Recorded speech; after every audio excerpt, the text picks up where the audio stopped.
अकबर एक राह से गुजरता था। एक शराबी ने बड़ी गालियां दी मकान पर चढ़ के। नाराज हुआ अकबर, पकड़वा बुलाया शराबी को, रात भर कैद में रखा, सुबह दरबार में बुलाया। वो शराबी झुक झुक के चरण छूने लगा। उसने कहा, क्षमा करें, वो गालियां मैंने न दी थी। अकबर ने कहा, मैं खुद मौजूद था, मैं खुद राह से गुजरता था, गालियां मैंने खुद सुनी है, किसी और गवाही की जरूरत नहीं। उस शराबी ने कहा, उससे मैं इंकार नहीं करता कि आपने सुनी, आपने जरूर सुनी होंगी, लेकिन मैंने नहीं दी। मैं शराब पिए था, मैं होश में न था। अब बेहोशी के लिए मुझे तो कसूरवान न ठहराओगे। शराब से निकली होंगी, मुझसे नहीं निकली। जब से होश आया है तब से पछता रहा। तुमने जो कुछ किया है बेहोशी में किया है। जब होश आएगा पछताओगे। तुमने जो बसाया है बेहोशी में बसाया है। जब होश आएगा तब तुम पाओगे रेत पर बनाए महल। इंद्रधनुषों के साथ जीने की आशा रखी, कामनाओं के सेतु फैलाए कि शायद उनसे सत्य तक पहुंचने का कोई उपाय हो जाए। तुम्हारी तंद्रा में ही तुम्हारे सारे संसार का विस्तार है। बुद्ध का पहला सूत्र है, जागने वाले की रात लंबी होती। थके हुए के लिए यात्रा लंबी होती, योजन लंबा होता, कोस लंबा होता। वैसे ही सद्धर्म को न जानने वाले मूढ़ों के लिए संसार बड़ा होता है। अल्बर्ट आइंस्टीन ने इस सदी में विज्ञान को एक सिद्धांत दिया, सापेक्षवाद का। बुद्ध पुरुषों ने उस सिद्धांत को अंतरात्मा के जगत में सदियों पहले दिया था। आइंस्टीन से कोई पूछता था कि तुम्हारा ये सापेक्षता का सिद्धांत आखिर है क्या, इतनी चर्चा है, नोबेल पुरस्कार मिला है, जगह जगह शब्द सुना जाता है, लेकिन इसका अर्थ क्या है?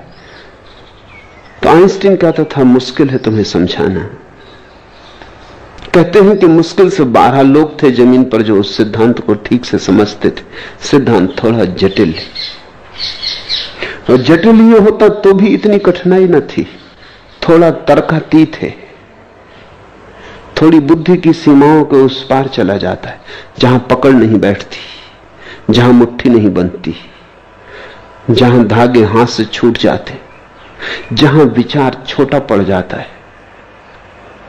पर आइंस्टीन ने धीरे धीरे एक उदाहरण खोज लिया था। साधारण आदमी को समझाने के लिए वो कहता था कि तुम्हारा दुश्मन तुम्हारे घर आके बैठ जाए, घड़ी भर बैठे तो ऐसा लगता है कि वर्षों बीत गए, और तुम्हारी प्रेसी घर आ जाए तो घंटों बीत जाएं,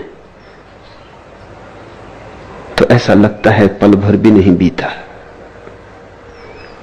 तो समय का माप कहीं तुम्हारे मन में है। समय का माप सापेक्ष है, तुम्हारे मन पर निर्भर है, तुम्हारे मन पर। जब तुम खुश होते हो समय जल्दी जाता है, जब तुम दुखी होते हो समय धीरे धीरे रेंगता है, सरकता है, लंगड़ाता है। समय तो वही है, घड़ी की चाल वैसी है, तुम्हारे सुख दुख से नहीं बदलती, लेकिन तुम्हारा अंतर्भाव समय के प्रति रूपांतरित हो जाता है। जिंदगी खुशी की हो जल्दी बीत जाती, जिंदगी दुख की हो बड़ी लंबी मालूम होती, बीतती ही मालूम नहीं होती। घर में कोई परिजन मरने को पड़ा हो बिस्तर पर, रात तुम्हें जागना पड़े तो ऐसा लगेगा अंतहीन है, कयामत की रात है,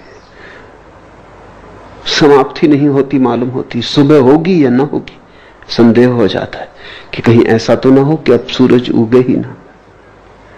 मृत्यु पास हो तो समय बहुत लंबा हो जाता। तुमने भी अनुभव किया होगा कि समय का बोध तुम्हारे मन पर निर्भर है। यात्रा का लंबा होना या छोटा होना, कोस की दूरी भी तुम्हारे मन पर निर्भर है। कोस तो उतना ही है, 2 पत्थर लगे हैं कोस के, उनके बीच में फासला उतना ही है। लेकिन तुम प्रेसी से मिलने जाते हो तो तुम्हारे पैरों में एक गुनगुनाहट होती, तुम्हारे भीतर घूंगर बजते, तो कोस ऐसे बीत जाता है, पता ही नहीं चलता। और अगर तुम कोई दुखद समाचार सुनने जा रहे हो, कोई पीड़ाजनक घटना का साक्षात करने जा रहे हो, तो कोस बड़ा लंबा हो जाता है। एक तो कोस है बाहर और एक कोस का मापदंड है भीतर। बाहर का कोस असली बात नहीं, असली बात तो भीतर का कोस, असली बात तो भीतर का समय। इसलिए ठीक इसी दुनिया में